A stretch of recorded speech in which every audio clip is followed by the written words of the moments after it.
Salut à toi! Dans cet épisode de la série Apprendre SAP en 5 minutes, nous allons voir comment créer une variante.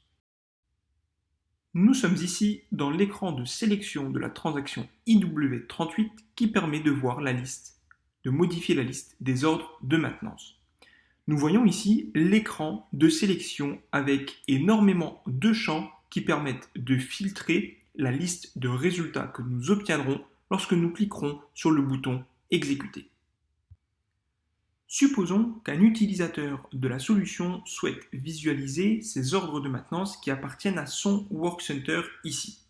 Alors, ce dernier va devoir insérer son Workcenter, venir le rechercher, ensuite le sélectionner. Donc, sélectionnons par exemple le Workcenter dédié à la maintenance générale et exécutons la transaction. Et là, SAP va ressortir la liste des ordres de maintenance qui ont été effectués, créés sur ce Workcenter spécifique. Donc l'utilisateur, à chaque fois qu'il va devoir voir ses ordres de maintenance, va devoir compléter ici les champs qui lui sont nécessaires. Afin de lui éviter cette tâche récurrente manuelle, SAP a donc décidé de mettre en place ce qu'on appelle des variantes. Et ces variantes viendront se charger de façon automatique ou non, et ainsi pré-compléter les champs en fonction du besoin de l'utilisateur.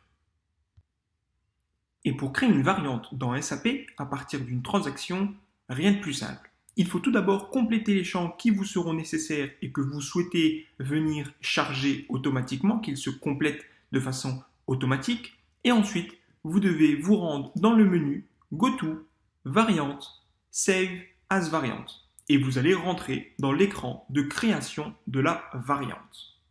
Hello, je me permets de t'interrompre 5 secondes. Si tu es intéressé par notre contenu, n'oublie pas de liker cette vidéo, de t'abonner et activer la cloche afin d'être averti à chaque fois que nous allons publier une nouvelle vidéo formation sur SAP. Merci beaucoup du soutien et bon visionnage. En premier lieu, vous allez devoir renseigner ici le nom de votre variante. Petite astuce, si vous souhaitez que votre variante se charge automatiquement dès que vous exécutez la transaction, vous allez devoir lui donner un nom particulier.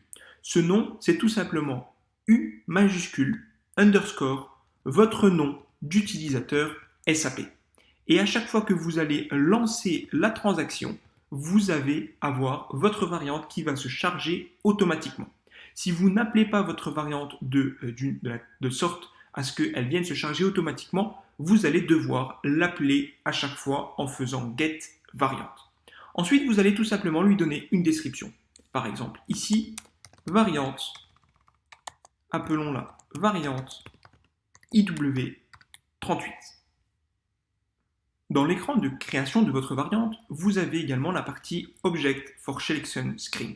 Et pour chacun des champs de sélection que nous avons vus dans l'écran précédent, vous allez par exemple pouvoir protéger un champ, pouvoir simplement cacher un champ. S'il n'est pas utile à l'utilisateur et qu'il n'a aucun intérêt à renseigner une valeur, vous allez pouvoir le cacher ici afin d'alléger sa transaction. Vous allez également pouvoir mettre un champ par exemple ici required, c'est-à-dire rendre un champ obligatoire.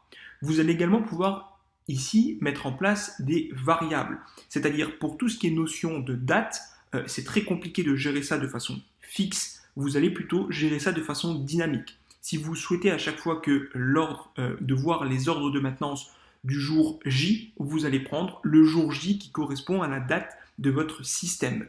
Donc ça, c'est ce qu'on appelle une sélection variable. Une fois que vous avez ici renseigné tous les attributs importants à votre variante, vous n'avez plus qu'à cliquer sur la disquette ici pour créer et sauvegarder votre variante.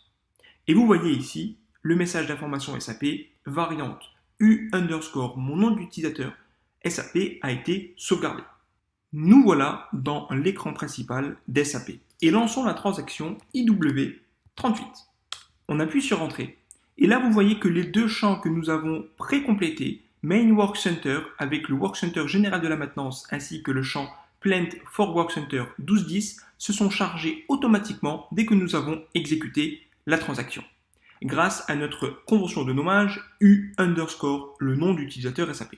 Sinon, vous allez devoir venir récupérer votre variante. Et pour récupérer votre variante, rien de plus simple. Go to, variante, get. Et ici, vous allez donc sélectionner l'une des variantes qui a déjà été sauvegardée dans SAP afin qu'elle vienne se charger.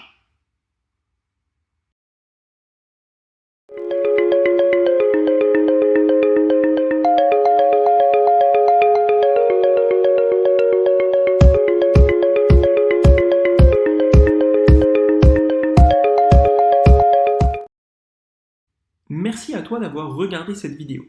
N'hésite pas à t'abonner à la chaîne si tu aimes notre contenu et à visiter notre site internet pour en savoir plus. À bientôt!